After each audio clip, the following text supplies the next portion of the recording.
Today, in current events from a Christian perspective, a Belgian court sentences a prominent far-right activist to 1 year in prison for spreading hate. Via the Associated Post, a court in Belgium has sentenced prominent far-right activist Dries van Langenhove to 1 year in prison for what the judge called, quote, racist, hateful, Nazi, and negationist speech, end quote, in a major ruling on how the nation deals with extremism. Van Langenhove, which was a former Belgian parliamentarian, so not just some random guy like you or me, actually in politics at some point, had some of his other civil rights suspended for a decade, making him ineligible for office. He said in a response, quote, a years-long investigation on which the Justice Department wasted millions of euros of taxpayers' money shows that the activist cannot be charged with anything other than some memes, end quote. So he posted memes and is now in prison. He was accused of using a chat group to exchange, quote, racist, anti-Semitic, and other extremist comments, end quote. Again, he was sentenced to prison for posting memes, funny pictures. He'll be in prison for 1 year.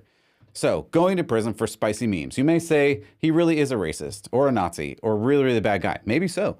But going to prison for posting memes, you will say this could never happen in America. However, it already has. Douglas Mackey is serving a 7-month prison sentence for posting an election meme. This was after he was threatened with a 10-year sentence. The Democratic leaders already call the opposition party far right, and they call the leader of the Republican Party a Nazi. Sometimes I have the liberty of saying, today it's happening in Belgium, just wait, soon it will be coming to America. I cannot say that because it's already happening here. The only question really is, how much worse will it get? I'm Matt Odegaard, and this is Church Public.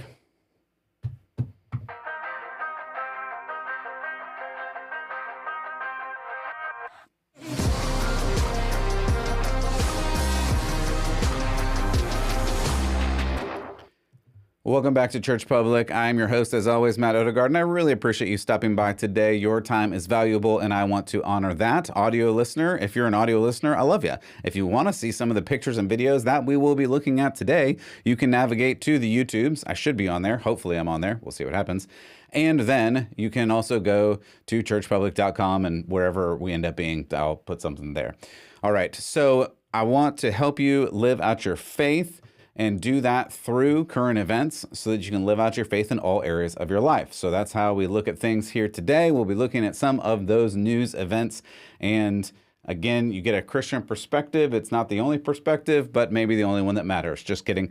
I hope that you appreciate this. I hope you enjoy it. If you do, hit the like button, the subscribe, the share, all of those other things just really helps to get the word out, because I want people to follow Jesus and live out their faith wherever they go. And in this wild and crazy world, it seems like that's getting more and more difficult to do. Okay, so we're going to turn right now to Haiti. That'll be the first story that we look at, and it is in really bad shape. If you haven't heard, there is all kinds of bad things going on. There are some people overthrowing the government. Some of the government officials have stepped down. It's still a bit of an unfolding story, but we're watching that closely. I, in particular, am watching that. I got the opportunity, the blessing to visit Haiti in 2011. I got to visit with some wonderful people who are from Haiti and visit with some missionaries, visit with some of the local children, which were just beautiful and wonderful and joyful. And at the same time, I also got to meet, run away from a voodoo leader. I don't know what else to say. There was a person, and in their front yard was a cross that was on fire. And whether or not you live in this world, I would say I could feel something not great going on in that situation. So Haiti has always had a lot of weird things going on. Many of the people there say they are Christians and also practice voodoo, which I would say isn't exactly consistent with biblical values, but that's just the way things go there. In the meantime, the whole country is just in an uproar, as I mentioned. I won't get into all of the details of it. I'll get into a few. One of the posts and videos that caught my eye in regards to this is a State Department representative, also named Matthew, who says not only should Americans not go there now, but apparently they've been saying that for 4 years, and if you're there, good luck. You may never get out. I'm not sure. Let's listen to what he had to say. We are not actively planning for any evacuation, and I would remind you and others that Haiti has been a level 4 country with respect to our travel advisor since 2020. So what that means is for 4 years, we have been telling Americans, do not go to Haiti. Do not travel there. It's not safe to do so. And for those who are there, leave as soon as you can feasibly do so without putting yourself at risk. So you don't anticipate, or put it this way, so no plans to evacuate as of now. Do you anticipate there may be some support for evacuation for those few hundred or however many there are? We will always provide information to American citizens that reach out to us when we can do so. For example, if there's information about the operations at the airport that becomes available, we'll make that known to Americans who reach out. I'll just pause it there and say short answer is no, the administration is not planning to evacuate Americans stuck there. And the leader of those taking power, and this is not a joke, the leader is nicknamed Barbecue. Barbecue. Yeah, Barbecue. Some say this is a nickname his mother gave him. Others say it's because allegedly he set people on fire and then ate them. I'm not sure which one is real. Again, that's not a joke. That's really what's going on in Haiti. So all of that said, we need to pray for those innocent people being hurt by all of this. It is a disaster. And also, in a connected story that we need to keep our eye on, the Biden administration appears to want to relocate Haitian refugees to America. And in your heart, you may feel, oh, that sounds nice. However, how do we know? How do we know if they're the good, God-fearing Haitian people or the type that wants to invite you to dinner? This is a problem, and unfortunately, the administration's track record on this is not great. Meanwhile, back in America, and I don't...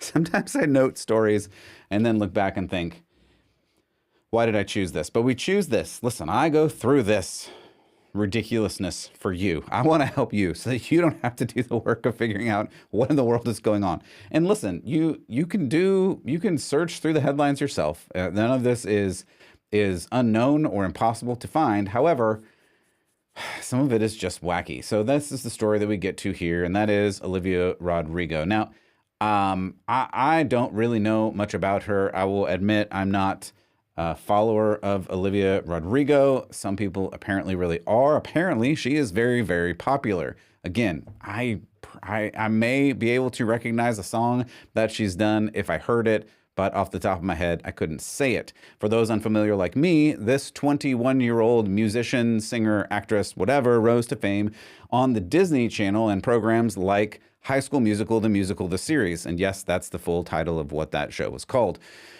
Her debut musical was called Driver's License, and that was in around 2021. Since then, apparently she's amassed quite a following. Again, I wasn't really paying attention because, I was going to say I don't care, but that's true. Anyway, in a TikTok video late last month, Rodrigo announced the launch of this Fund for Good initiative as part of her Guts World Tour. Now, the reason we're talking about this today has nothing to do with her music or her previous Disney career. Again, admittedly, I don't really care. What I do care about is saving those that cannot save themselves. And you've heard me talk about this many, many times so far, but those that are killing babies in the interest of their self-promotion, that's really frustrating to me. And it's not frustrating to me from a perspective of this culture. It's frustrating that these are innocent men and women, innocent little babies that are being sacrificed for the sake of someone's idea of how they want to live or some other selfish reason. It just is really sad to me. It's tragic that this is going on. So that's what we're talking about here. And it is this fund that she's putting together. And this fund, according to her, quote, works to support women, girls, and people seeking reproductive health freedom. I'm going to end the quote there and say, euphemism alert. She goes on to talk about other gender-based things and reproductive quote-unquote rights, which of course we've talked about at length here. That is not a thing. But she also provides at her shows apparently birth control things and emergency baby killing pills. So at her shows, if you, as a young adult, make a mistake, not even as a young adult, as a teenager, make a mistake, and have relations with someone who all of a sudden you didn't want to have relations with, now this 21-year-old singer, superstar, apparently, is handing these things out to your kids, apparently. That's where, like, I get personally frustrated. Like, hey, what's happening here? You're supposed to provide a musical service. We're supposed to go and enjoy the music of what's going on, not have a education in birth control, or worse, killing babies. So this is what she said about it. Let's take a listen. Hey guys, it's Olivia. I'm so excited that tonight is the very first show of the Guts World Tour. And before I pop on stage, I wanted to come on here and talk about something that I'm really excited about, which is the Fun for Good, which is an initiative that I'm launching as part of the Guts World Tour. The Fun for Good works to support all women, girls, and people seeking reproductive health freedom. Okay, I already have to pause and say, women, girls, and people, as if women and girls is not a big enough category to hold those who can have babies. Also people who can have babies, because more than just women and girls can have babies. Man, the indoctrination is so strong with this one. Let's keep going. The fund will directly support community-based nonprofits that champion things like girls' education, support reproductive rights, and prevent gender-based violence. A portion of all of the proceeds from the ticket sales of the Guts World Tour will go to the Fund for Good, which I'm very excited about. And for the North American leg of the Guts World Tour, I'll be partnering with the National Network of Abortion Funds to help those impacted by healthcare barriers in getting the reproductive care they deserve. To learn more about reproductive health resources. Okay, that's all I can stand of that. You get the idea. Getting the reproductive care they deserve. Man, it's just so hard to unpack all of the language that they add to this world to try to make killing babies more palatable. And it's just maddening to me. Like killing babies is killing babies. It just is. And if those that really stop and take a moment to think about it know this is true. It's not something that is a mystery. It's not biologically like unclear what happens when you are pregnant and when you end that pregnancy. Like everyone knows this is what's going on. And yet this is just apparently the top of the ticket for everyone. We're going to see in a moment. I even found another clip that just was released by the lady, the first lady of the president, talking about the same kind of thing. And why is this such a big deal? Apparently they do believe this is such a big deal, and it's a big deal because of the election, and it's a big deal for those that are seeking to live in whatever way they want to live. So every person who goes to this concert is supporting this work, this idea of getting rid of more babies. That's just the reality of it. So if you're just thinking, oh, my daughter, it's just going to go to this little show. It's a cute teeny bopper show, whatever. Think deeper about it, because that's more. She just told you that a portion of every ticket is going to this fund to fund more abortions, more ending babies' lives. Like that's just what's happening here. And of course, this isn't the first time she's voiced her support for abortion.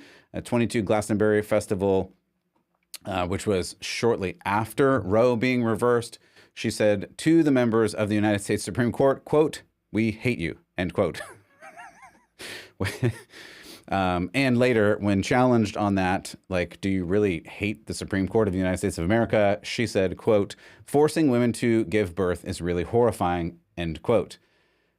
And I'm a mix of frustrated and sad. I'm sad because the singer apparently doesn't like babies, but she also doesn't understand how women's bodies work at all. During an abortion, a woman does give birth. Like, I don't know, do people really not know this? Do they really not understand how life works and how death works? And an abortion is a forced early birth that a child has been killed. She's saying she doesn't want to force birth, but this process, literally the process is to force birth and force the early birth of a child that has been killed before the child needs to die. Like, why would you do this? Whereas those in favor of not killing children in the womb would just prefer that the natural process happens and natural birth happens naturally as God has created women's bodies to do. In natural, like it's just the ideas are so deep and so ingrained, where I guess when people talk like this, they just expect you to go, oh yeah, okay, that sounds good. We want to support rights and we want to support freedom, and those are good buzzwords, so let's just do that, rather than thinking like, what you're saying actually doesn't make sense. It's not reality. But that's the world we live in, which is not reality, which is why I do this very show, to help you understand and think critically about this kind of thing, to think, what is the reality of it? What is the true nature of what we're talking about? What is the true nature of the world? What does the kingdom of God really look like? And I do believe that this is the kingdom of God now, though there are a lot of evil things around like this. The kingdom of God is real. Jesus really is Lord, and we need to talk for those that cannot talk for themselves. So not only can I not support her music, taking advice from this level of, I don't know what else to call her, dullard on biological and theological matters, like what is life, what is a woman, and when does life begin, is just not a great choice for anybody, let alone young, impressionable children who apparently are the ones going to this ex-Disney stars shows. She clearly doesn't understand either biology or theology at an even 8th grade level or below. Then again, apparently she's famous for a show called High School Musical, the musical. So please just don't let your kids go to this girl's shows. All right. Not to miss out on the show, America's Dr. Joe Biden and music superstar Christina Aguilera apparently also get in on the wanting to end babies' lives advertisements. From state to state, abortion bans went into effect, threatening the health and lives of women across the country, while also threatening doctors with prosecution for simply doing their jobs. And now it's so much happening. Threatening doctors for doing their jobs. Their jobs of killing innocent people? Is that like that's the job of the doctor, is to kill innocent people? I feel like that's not the job that most, I mean, maybe there are some psychopathic doctors that sign up for that, and clearly there are, but in general, I'm thinking doctors don't sign up to kill people as their job. Let's keep listening. Now, extremists are even threatening the right to access IVF and contraception for so many families.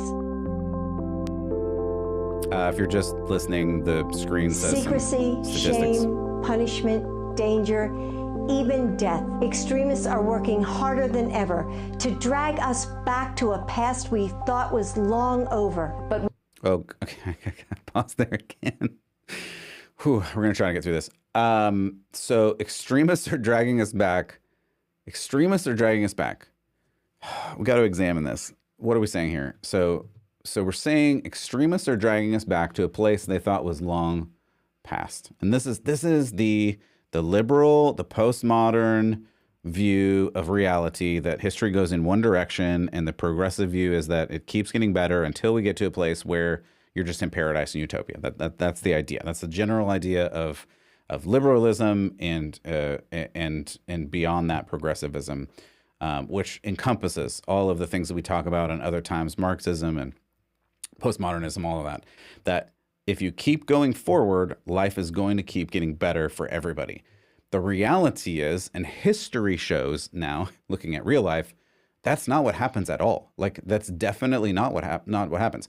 And I mean, even things like whatever's going on in Ukraine, whatever's going on in Haiti, whatever happened in World War I, World War II, going back a little bit, people thought that this was the idea, that it was just going to keep getting better and better and better and better. And then there's a First World War, then there's a Second World War, and then there's other wars, and then there's conflicts that are happening right now, the conflict in Israel, and people look at this and go, well, yeah, but it is still getting better. No, that's not the way any of this works. So they're equating this idea that we did Roe, and now you can have whatever choice you want, because it's an idea between, oh man, I got to talk about this. Okay, I'm sorry everybody, we gotta go here. We gotta talk about this.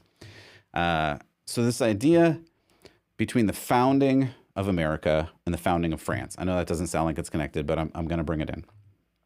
Here's the idea. You're like, Matt, what does this have to do with abortion and reproductive health care or whatever? Here's where we are. When America was founded by the founders, it was freedom from persecution. It was freedom from persecution of all sorts of things, namely and most specifically freedom from the tyranny of religion, saying you can only worship God in a certain way. And those Christians, mostly Protestant Christians at the time, said we want the freedom to be able to worship because in the Bible, going back to the Bible, we are given that freedom by God. It is not given by the state. We looked at that MSNBC, that Politico person the other day who just really wanted to say, if you think that your rights come from God and not from the Constitution or some earthly document, then you're just crazy and a Christian nationalist. That's what they said. So there's the American founding, which was freedom from tyranny, freedom from persecution. I think everybody agrees on that. Everybody knows this. At least at this point, most people are taught that history. Then you have the French Revolution, and the French Revolution was entirely different. It was the opposite. The French Revolution was freedom to. They wanted the freedom to do whatever they wanted to do whenever they wanted to do it. And you can see that those two things are in opposition. They're different. In the American idea, it's freedom from tyranny to be able to live freely, especially in terms of worshiping God. In the French idea, it is that you have freedom to live however you want, do whatever you want, whenever you want, with whomever you want. And if that sounds familiar, that's because somewhere in history, in the past 200 and some years, we have flipped. America has flipped. They've gone from this idea of freedom from tyranny, freedom to worship in the way that you want to worship, to you are crushing my freedom if you tell me that I cannot do anything. I should be free to do whatever I want to do, whenever I want to do it, with whoever I want to do it. And this is essentially the heart, the core of this abortion ideal. The heart of the core abortion ideal, which is why this is such a big deal right now for the left and for these politicians and celebrities, is I should be free to have sex with whoever I want to have sex with, whenever, however, it doesn't matter, nothing matters. And then when there are physical consequences, like getting pregnant and having babies, basic biology, they want to say, well, no, I don't want that consequence. Therefore, I want to eliminate that consequence in whatever way, whenever in the baby's development, I want to be able to do that. That's what they're asking for. And that's why they're saying it needs to be on the ballot and it needs to be part of this conversation forever, forever. And this dragging us back into the history of something that they said we passed over already. That's why this is an important thing for them, because they're saying, hey, you are not allowed to tell me I can't do anything. I need to be free to do everything, which is not the American ideal. It's definitely not a biblical ideal. It is a liberation ideal, a French ideal, a postmodernist ideal. It's liberal, it's progressive, it's all of these things. The left, man, I've said this before, but to those that missed it, and if you don't know, the idea of the left, the whole naming of the left, they got their name from this French Revolution, where those on the right believed in conservative values and many of them Christian values, and those on the left, literally in the assemblies where they were talking about this, often in churches, the ones on the right were saying, no, we are not free to do whatever we want. You have to be in God's kingdom and do things according to God. And those on the left said, no, I'm going to be free to do whatever I want, whenever I want, to whomever I want. You can't stop me. And the end result of that, both in France and then in many other places through atheism and socialism and communism, ended in the deaths of tens, if not hundreds, of millions of people.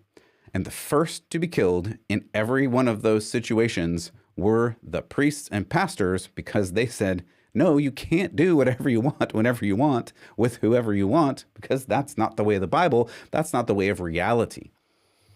And yet, this is the way we're going once again. And that's why these news stories are important. You say, this is silly. It's Christina Aguilera. She hasn't been relevant for years and years at this point. Who has listened to her, since the 2000s?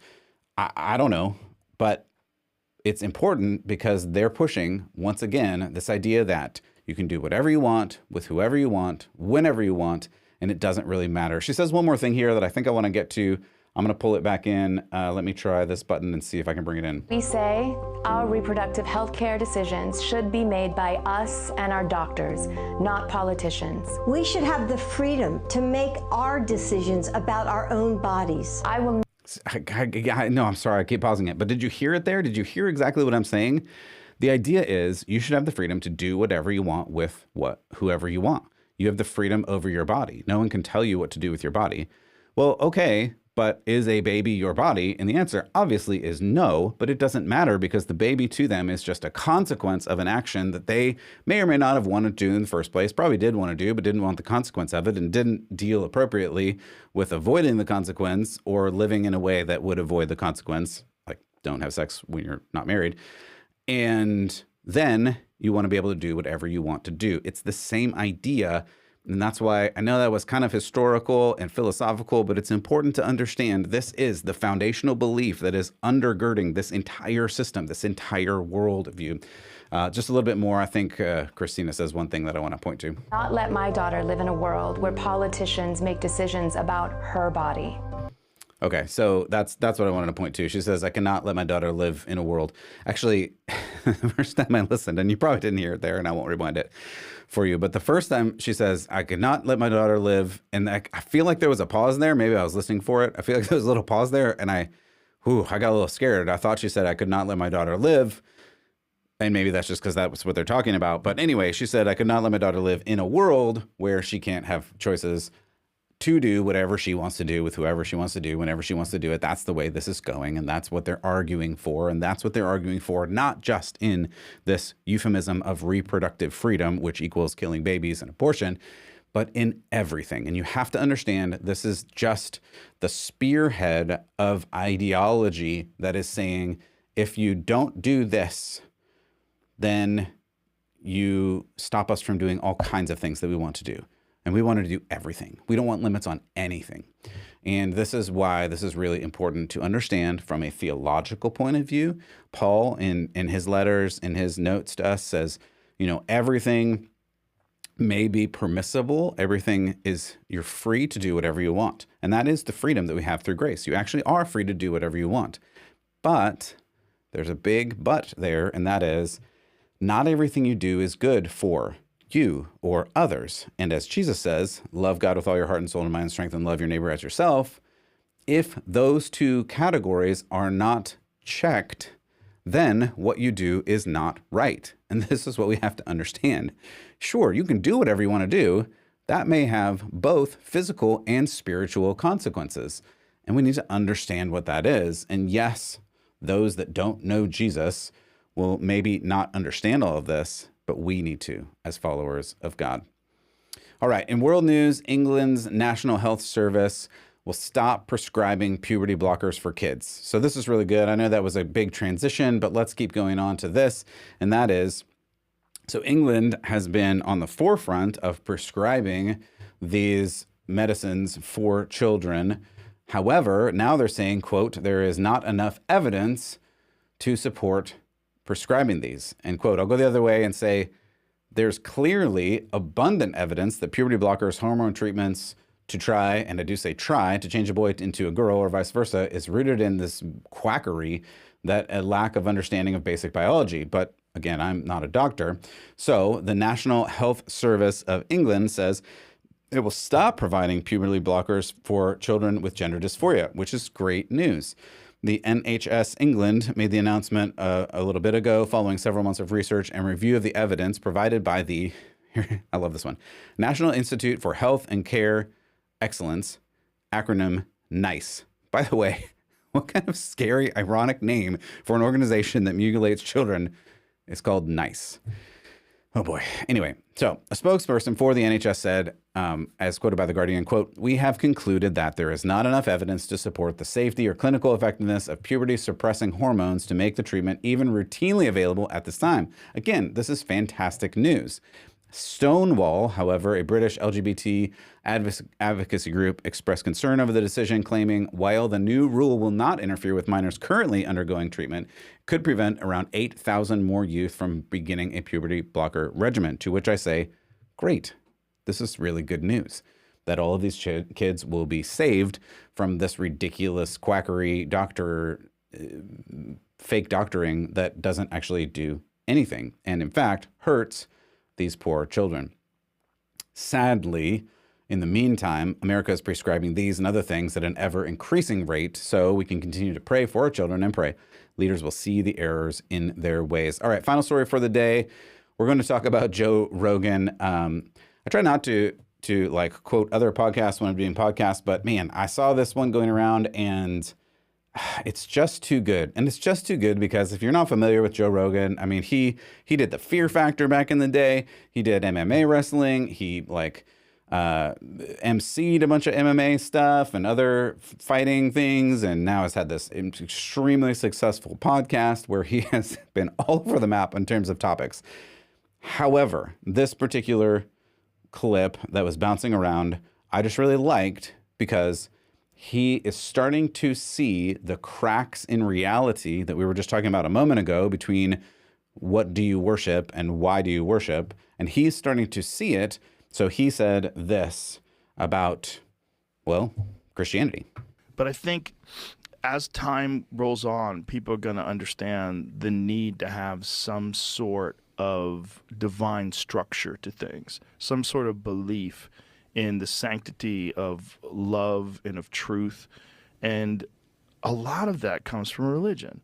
A lot of people's moral compass and the guidelines that they've used to follow to live a just and righteous life has come from religion. And unfortunately, a lot of very intelligent people, they dismiss all of the positive aspects of religion because they think that the stories are mere superstitious fairy tales, that, you know, they have no place in this modern world, and, you know, we're inherently good and your ethics are based on your own moral compass and we all have one. And that's not necessarily true. We need Jesus. I think, for real. Like, if he came back now, it'd be great. Like, Jesus, if you're thinking about coming back right now, now's a good time. Yeah, pretty soon. Yeah. Now's a good time. I mean, how can you not love that? He just realizes there's more going on. There's more to the world. There are spiritual things to the world, even though super quote unquote smart people are saying they're smarter than you and science can solve everything and your five senses can tell you everything that you need to know. I would say smarter people are looking and saying the five senses can only give you so much. There is the Spirit, the Holy Spirit, which illuminates your heart to the spiritual reality that is real, that's what is going on, that we sometimes cannot see, maybe often cannot see. It's almost, this is what it made me think of, which is Romans. It's almost as if Romans 1 is actually true. I'm going to start at verse 19, and then we'll end right after that. So Paul says this: since what may be known about God is plain to them, because God has made it plain to them, for since the creation of the world, God's invisible qualities, his eternal power and divine nature have been clearly seen, being understood from what has been made, so that men are without excuse. And Paul goes on. For although they knew God, they neither glorified him as God nor gave thanks to him, but thinking became futile, their foolish hearts were darkened. Although they claimed to be wise, they became fools, and exchanged the glory of the immortal God for images made to look like man and birds and animals and reptiles.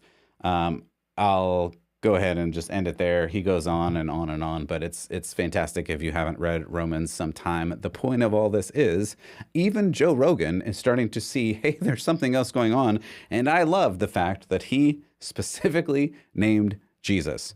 Somewhere, some of his guests, some of his reading, some of his reviewing of what's going on in the world has led him to exactly what Paul is saying here. You know, God has made it clear. You know, everyone knows. You can claim that you don't, but you do. You know what is real. You know what's going on, and you know that Jesus is King. For Church Public, I'm Matt Odegaard, and I hope that you will keep the faith.